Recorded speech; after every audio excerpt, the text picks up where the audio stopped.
Good morning. Oh, as you may or may not know, I've just been really busy in the past 2 or 3 months and I didn't have the time to make videos. Now that I'm more free, it's finally time for another catch up. This one will cover every new releases I've watched since March. There's gonna be some spillover, so just so you know. Tom and Jerry was okay. I wasn't really expecting anything with this one, but I think it's not offensive enough for it to be terrible. After I watched Judas and the Black Messiah, I almost instantly rewounded right then and there. I haven't gotten to rewatching this thing, but I'm sensing an instant classic here. Imagine all of the techno action slash thriller trope and manifest them into one.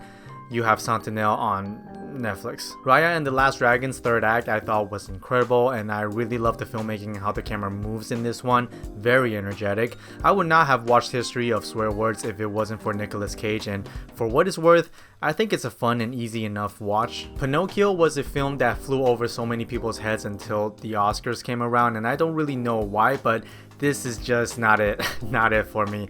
Nomadland captured this thing called life so preciously. The cinematography and editing work is incredible, and congratulations for the Oscar win. I made a video discussing some of the designs of the father. The card is up there. I just think there's so much to love about this, but also almost equally as fragile to poke holes through it.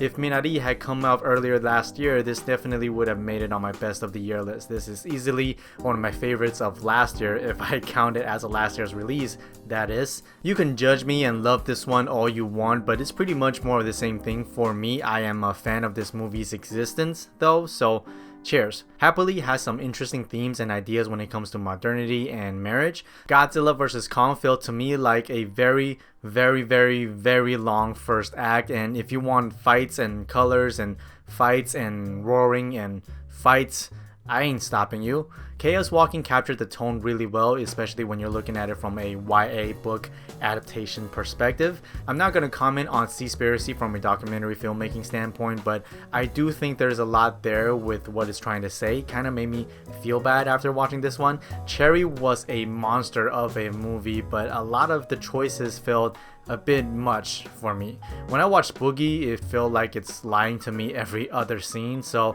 Operation Varsity Blues, the college admission scandal, is a documentary that came out probably way earlier than it should, and for once, I actually didn't mind the reenactment from this one. Why Did You Kill Me also documents a crazy story, but again, these short Netflix true crime docs are just not serving them justice, but I'll still watch them when I'm tired. Two Distant Strangers nominated for the Academy Awards was The President nominated for the Academy Award was pretty interesting. The Letter Room nominated for the Academy Award would not be the same if it wasn't for Oscar Isaac. Feeling Through nominated for the Academy Award was really cute, I thought. Bob Odenkirk and Christopher Lloyd absolutely killed it in Nobody, but yes, it is a carbon copy of John Wick. I really need to rewatch Shiva Baby before talking about it.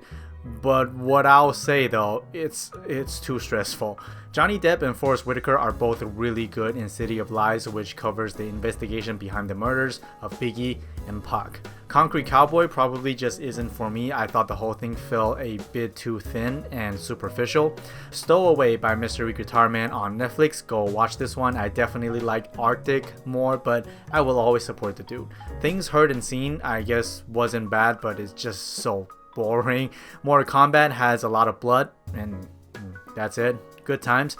I put South Park, The Pandemic, and Vaccination special together, even though they came out in separate years. But yeah, can't go wrong with a dose of South Park. I would say any day of the week. 22 versus Earth was cute. Jacob's wife's tone never really worked for me since it jumped around so quickly and so many times throughout. Dark Web Cicada 3301 was a movie I was looking forward to because of the subject material and I was really interested in it, but this is just an embarrassment of a movie. Just watch Let Me Know for this. Call me sentimental and pretentious all you want, but Jumbo is just straight up so magical to me.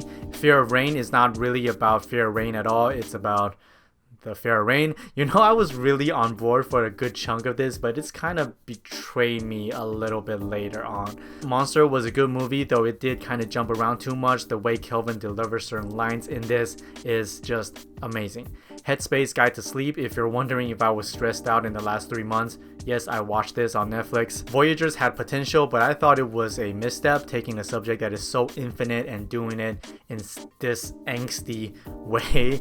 Oxygen, bottle alert, and with Melanie Laurent, and it's a sci-fi and it's French. I'm into this. The Oak Room could be a really fun movie, but after everything is said and done, I was just confused about how little was actually achieved. The Melies Mystery, if you're into Malay or film history in general, this is a good and light documentary for you. I reviewed The Woman in the Window a few weeks back, card is up there. Those Who Wish Me Dead has the atmosphere that comforts me, especially the exterior shots and this neo-wild western setting. I Am All Girls would have been a lot more impactful if it pointed its camera at the right thing. A Glitch in the Matrix, brought to you by the same dude who did Room 237 and is pretty much just as terrible. The Banishing has some really exciting visual ideas and set pieces, but the story and the characters kinda never truly grit me. I also made a video about the Djinn, either I'll leave a card or a link in the description. I don't know how many cards you can put up there nowadays. If you condense everything that happened in Honeydew, it would probably equate to half of its runtime. Yes, it looks nice, but the sound is so self-indulgent, I turn off pretty early on. The Minimalist less is now went for those motivational speaker bullshit shtick instead of genuinely trying to communicate a set of philosophy. I just want them to shut the fuck up most of the time. Army of the Dead contains the army of tropes. You can have some fun with this one, but I guess Snyder's style just isn't for me overall. Love, Death, and Robot Volume 2 came out. 8 episodes, not as good as the first, but still, I had a lot of fun with this. All Through the House, love that one. In the Earth is pretty interesting sonically, the way they infuse certain frequencies into the sound design and score. There's a great movie somewhere in Crisis, but I think it faltered a bit by trying to achieve too much at once. The way Bloodthirsty used music to pierce the story through, I thought was really rewarding and smart. If you walk into Souvenir thinking it's gonna be a horror or a thriller, you're wrong. It's a drama that's a bit indecisive with an ending that feels a bit forced. Is it interesting? I would say so. Saint Maud is a hell yeah for me. Did I understand the themes behind it? Probably not, but the visuals and the overall aesthetic of this is just so appealing to me. The Unholy ran like a generic gothic horror you see every year. It's not terrible, but some of the, as I call it, the filmmaking incompetence is still present throughout ever so often. Maybe I was too excited to go back to the theater for the first time in a long time, but Wrath of Man was a lot of fun, though it's a bit short on the comedy for a Guy Ritchie film. It's still Guy Ritchie being Guy Ritchie with his character instructors. And finally, Spiral from the Book of Saw was more of the same thing. If it's called Saw 9 or whatever the number is, I would give it a 2, but if you're looking for a refresher of the franchise, keep waiting. So yeah, that's every new release that I watched in the past 3 months. Thank you so much for watching. I'll come back with a quarantine watch list maybe next week. Subscribe and I'll see you there. Bye.